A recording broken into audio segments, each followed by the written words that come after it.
Hi everybody, I'm Jack and this is Raw Tropical Living. Thanks for joining me today.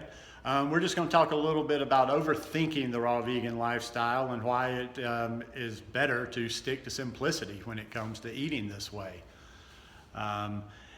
People I observe things a lot. I try to listen to what people are saying, listen to what people are writing on social media, and just kind of keep my hands on the pulse of the thinking of what people are doing.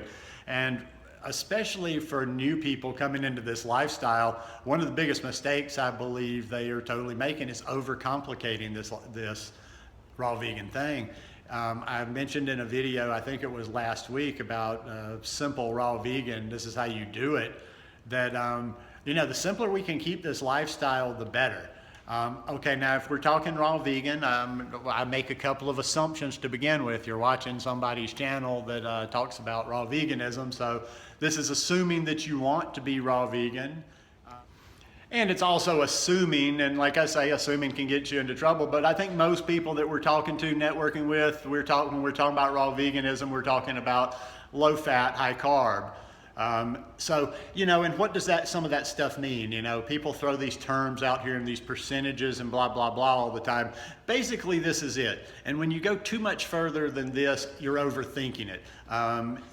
You want to get, I use 80-10-10 as a loose model. I'm always trying to get around 80% of my calories from carbohydrates, fruit mostly. I vary the fat, I go up and down, but I would still consider it low fat. I go anywhere from, sometimes I go down into the 5 range for a while, sometimes I go up as high as 15%. But you know what, and I'm not even gonna split hairs here, and that's where I'm talking about overcomplicating it when people get into these discussions on just trying to, cut it down to everything being perfect. You know what, I'm not ever gonna get into that, whether somebody, if somebody's doing anywhere from even 15 to 18% fat, you might, depending on any health issues or any weight issues or whatever, you might find that a period of lower than that works, but that's not an unhealthy range either. So you're eating, and you're getting your 80-10-10 more or less, or maybe you're getting 80, 5-20 or whatever, but that's kind of a loose model for me.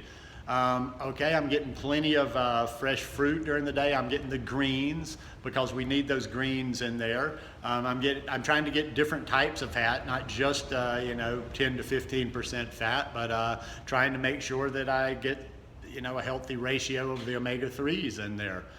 And then after that, it's like, that's where people just start getting a little too into their own heads on it. That's when you see, people asking comments on every single little bit of ingredient. Oh, well, is that fully raw? I'll be honest with you, my tahini, I don't eat tahini every day. I don't eat tahini all that much. So my tahini, no, it's not raw. I've never really given too much thought to that if my tahini is raw.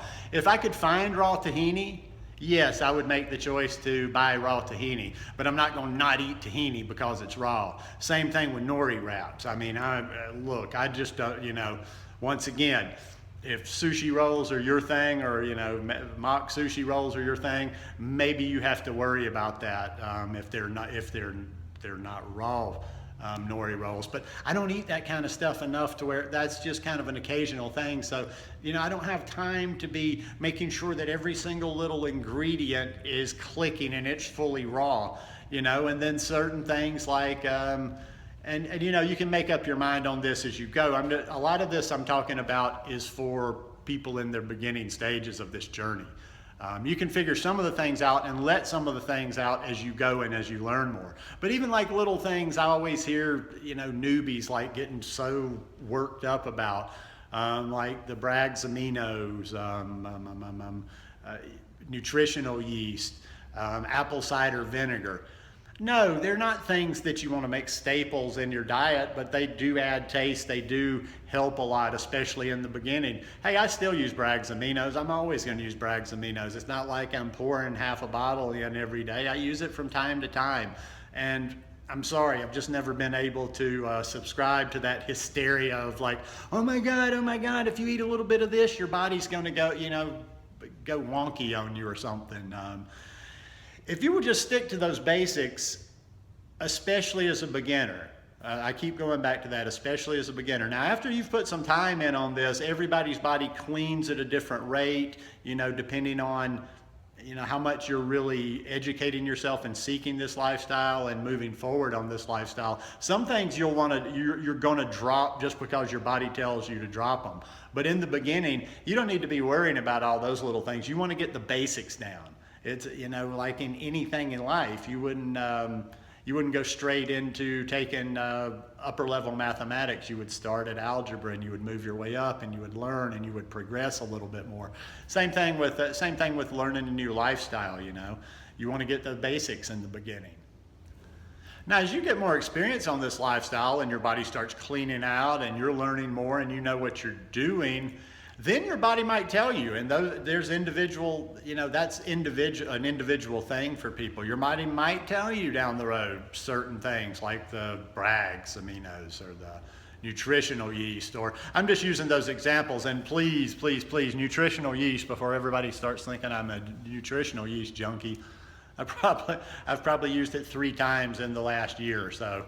There you go. I'm just talking about the mentality of it. Now, like I say, yes, as your body gets a little bit more cleaner, you might feel certain sensitivities more, and something that you're using now might not serve you a year from now. But in the beginning, just get the basics down. Everything always is about the basics. Get the lifestyle down. Learn how to, get the processed food out of your diet. Lower your fat. Watch your sodium.